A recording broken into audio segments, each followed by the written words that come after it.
The dust of the high plain settled on everything, a fine grit that coated the soul. It worked its way into the leather of Gideon's boots, into the lines around his eyes, and into the silence that was his only true companion. He stood by the saloon's warped hitching post, a ghost in the brutal afternoon sun, watching the town of Last Chance breathe its foul, whiskey-soaked breath.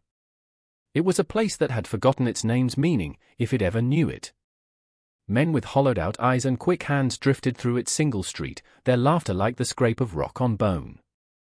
Gideon wanted only tobacco and salt, the simple necessities that would allow him to retreat back to the wind-scoured ridges where a man's sins could be worn away by solitude. He felt a shove from behind, the prelude to trouble. 3 railmen, broad and baked red by the sun, grinned at him. Their leader, a man named Harkin with a stained beard and cruel, small eyes, pushed something forward. It wasn't one person, but 2. They were identical, small and lost in dirty shifts, girls whose black hair was matted with grime. They stumbled and he saw they were Chinese, 2 of the countless souls brought over to blast through mountains and lay track, treated as less than cattle. "Got a matched set for you, stone-face," Harkin sneered, his voice a gravelly insult. "Figured you was lonely up in them hills." Their laughter was a raw, ugly thing. They shoved the girls again, hard. They fell to their knees in the dust, 2 identical bundles of rags and terror. And then they did something that stopped the world. In perfect, unnerving synchronicity, their thin, trembling hands reached out, not to his trousers, but to his boots. Their heads bowed low, and they pressed their foreheads to the dusty leather, their lips touching the worn tips in a gesture of absolute supplication. A choked, pleading sound escaped their throats, a harmony of despair. The men's laughter hitched, turning to confused mockery. "Well, look at that!" They know their place already. They expected him to kick them away, to treat the gift with the contempt they intended. But Gideon did not move. He only looked down at the 2 dark heads of hair, at the small hands resting on his ankles, and felt the anchor of their terror in a way that silenced the entire world. It was more than fear, it was a desperate, ritualistic plea for sanctuary. He felt the weight of Harkin's stare, hot and expectant. The men of Last Chance were vultures, waiting for the first sign of weakness to tear a man apart. They saw the women at his feet not as people, but as a test, a provocation wrapped in a cruel joke. Gideon's gaze lifted slowly, from the bowed heads of the women to the bearded face of Harkin. His own eyes, the color of a winter sky, held no anger, no fear, only a profound and weary stillness. The world had done its best to burn the humanity out of him, leaving behind a hard shell of quiet survival. But the desperate, synchronized plea at his feet was a spark in the kindling of a long-dead fire. He could feel their trembling through the thick leather of his boots, a frantic bird-like tremor of pure fear. He thought of the traps he set in the high mountains, the snap of steel, the caught animal's final, terrified struggle. He had always made those ends quick, a small mercy in a merciless world. He looked at the grinning faces, teeth stained with tobacco, and saw the trappers, not the trapped. His own past was a gallery of violence, a landscape of necessary cruelties. But this felt different. This was sport. His hand, which had been resting near the worn handle of his pistol, dropped to his side. He didn't need a weapon for this. His voice, when it came, was rusted from disuse, a low rasp that cut through their fading laughter. "Gone." Harkin's grin faltered. "What's that?" "We're giving you a gift." Gideon's eyes did not waver.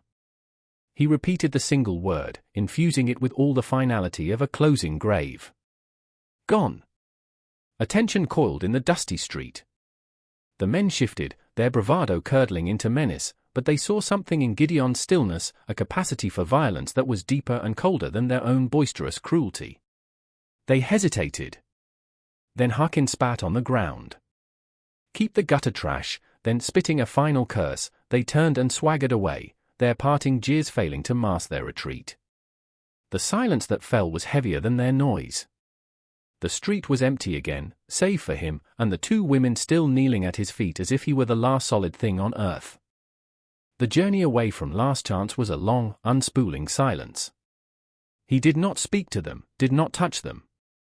After the men had gone, he had waited, standing like a statue in the oppressive heat until, after a long moment, they slowly lifted their heads. When they looked up, their identical faces were masks of terror that had not yet been replaced by any other emotion. He simply turned and started walking. After a long moment, he heard the soft, shuffling sounds of them following. The sun beat down, turning the cracked earth into a skillet. He walked with a long, ground-eating stride born of years spent in the wilderness. But he found himself subconsciously slowing his pace, listening for the faint sounds of 2 sets of bare feet on the sharp rock and parched soil. He never looked back, but he was aware of them as a constant presence, 2 small shadows trailing his own. They kept a precise distance, never too close, and communicated with each other through glances and gestures so subtle he could barely perceive them. They were a unit, a self-contained world of 2. The landscape was as stark and unforgiving as his own life, weathered rock, twisted juniper trees, and the vast, indifferent sky. It was a place that stripped you down to your essence. He wondered what their essence was, beyond the shared terror he had first seen. He tried to see the world through their imagined eyes, the menacing shapes of the rocks, the hawk circling high overhead, not as a thing of beauty, but as another predator in a world of them. Once, he stopped by a thin trickle of a stream to fill his canteen. He drank, then set it on a rock and walked away a dozen paces, turning his back to give them space. He heard their hesitant approach, the sound of them murmuring softly to each other, the quick, desperate sounds of drinking. When he turned back, they were standing where he had left them, huddled together, the canteen on the rock between them, a silent offering. He picked it up without acknowledgement and continued on. The distance they kept was the careful calculus of survival, and he, a lifelong survivor, recognized it immediately. The silence between them was not empty. It was filled with the things they did not know about each other, a chasm of language and experience, bridged only by the simple, shared act of putting one foot in front of the other, moving toward an unknown destination. His cabin was less a home and more a shelter, a small fortress of hewn logs tucked into a stony fold of the mountains, almost invisible against the grey rock. It was a place built for solitude, with 1 room, 1 window, and a heavy door. When they arrived, dusk was bleeding purple and orange across the western peaks. He pushed the door open and entered without a word, leaving them hesitating on the threshold, 2 fragile silhouettes against the fading light. The inside smelled of pine smoke, leather, and dried herbs. A stone hearth dominated one wall, cold and dark. A simple cot, a table, 2 chairs, the spare furniture of a life stripped of all excess. He dropped his pack on the floor, the sound unnervingly loud in the stillness. They were poised for flight, their entire beings focused on his every movement, trying to read the intent behind each gesture. He moved to the hearth, striking a match. The flame bloomed, and he touched it to the waiting kindling. Fire caught, and a warm, flickering light pushed back the encroaching shadows. The light caught the sides of their faces as they finally stepped inside, revealing the sharp lines of their cheekbones and the dark, deep pools of their eyes. They were ghosts given form by the firelight. He took 2 heavy wool blankets from a chest at the foot of his cot and placed them on the floor in the corner farthest from him, a clear demarcation of territory. He didn't look at them as he did it. Then he moved to the table, unwrapping a piece of dried venison and a hard biscuit from his pack. He sliced the jerky with his knife, the blade moving with practiced efficiency. He ate his portion standing, then placed the rest on the table, dividing it into 2 equal shares alongside 2 biscuits and 2 dippers of water. He moved to the window, staring out at the star-dusted darkness, his back to them, granting them the privacy of a predator deliberately looking away from its prey. For a long time, there was no sound but the crackle of the fire. Then he heard the whisper of cloth, the softest scrape of tin dippers on the wooden table. The silence that followed was one of sustenance, a fragile truce declared in the shared act of breaking bread. Days bled into one another, each marked by the rising and setting of the sun, each governed by an unspoken rhythm. A new kind of silence began to grow between the 3 of them, different from the tense, fearful quiet of the journey. This silence was shaped by routine, by the parallel paths of their existence in the small cabin. Gideon would rise before dawn, the habit of a lifetime, and go out to check his traps or hunt. He would return to find the fire stoked, the single room swept clean with a makeshift broom of bundled twigs, and a pail of fresh water drawn from the nearby spring. He never asked them to do these things. One day, they simply began. They moved about the cabin in a silent, synchronized dance of efficiency that he started to admire. One would mend his torn shirt, her small hands working a needle and thread with a precision that was almost beautiful, while the other organized his meager supplies with quiet care. He would sit at the table cleaning his rifle or sharpening his knife, and he would watch them from the corner of his eye. He noticed the way the tension in their shoulders had begun to ease, the way they no longer flinched if he moved too suddenly. They had claimed a small space as their own, a patch of sun by the window where they'd sit together, and a tiny garden they started near the door, coaxing green shoots from the hard-packed earth. He didn't know the names of the plants, but he saw how they tended them with a shared, gentle reverence, whispering to each other in their own tongue. One afternoon, he came back from the woods and laid a brace of rabbits on the stoop. He went to sharpen his skinning knife. When he returned, they were already there. One held the rabbit with a firm, steady grip while the other took his knife, working with a speed and skill that startled him. Her hands were not just for mending and gardening. They knew work. They knew survival. The one with the knife glanced up and saw him watching, her hands momentarily stilling. He gave a short, single nod of approval. They both looked down and resumed their work, but he saw a faint flush creep up their necks. The silence was no longer a wall but the very air they breathed, a medium through which understanding could pass without the clumsiness of words. The mountain was a place of sudden, brutal change. A storm blew in from the north, a great dark beast that clawed at the little cabin, shrieking through the cracks in the logs. For 2 days they were trapped inside, the world reduced to the 4 walls of their shelter and the roaring chaos outside. The fire was their only sun, casting long, dancing shadows. The confinement should have been a pressure cooker, but it did the opposite. It created a small, shared island in a sea of elemental rage. They were 3 souls adrift, and the cabin was their raft. On the second day, he was securing a loose shutter against the wind when the storm ripped it from his grasp, slamming it against his side and sending a long, wicked splinter of wood deep into his forearm. He cursed, a sharp, guttural sound, stumbling back inside with blood welling dark and fast from the wound. He slumped into a chair, trying to pull the splinter out with his other hand, his fingers clumsy and slick with blood. He was so focused on the searing pain that he didn't notice their approach until they were standing before him, their identical faces pale in the firelight, their eyes wide. He expected to see fear, the old familiar terror. But he saw something else, a sharp, focused concern that cut through his haze of agony. One of them gestured toward the wound, a questioning look in her eyes. He hesitated for only a second before nodding, his breath hissing through his teeth. They moved quickly, as one. One fetched a clean cloth and the dipper of water. The other knelt before him. Her touch, when it came, was shockingly gentle. She cleaned the area around the splinter, her fingers probing the edges of the wound with a clinical lack of hesitation. The other twin stood beside her, ready with the cloth. She looked at him, a silent question. He gritted his teeth and gave another nod. With a steady hand, she grasped the end of the splinter and pulled. The pain was a hot white flash, and he grunted, but it was clean, a release.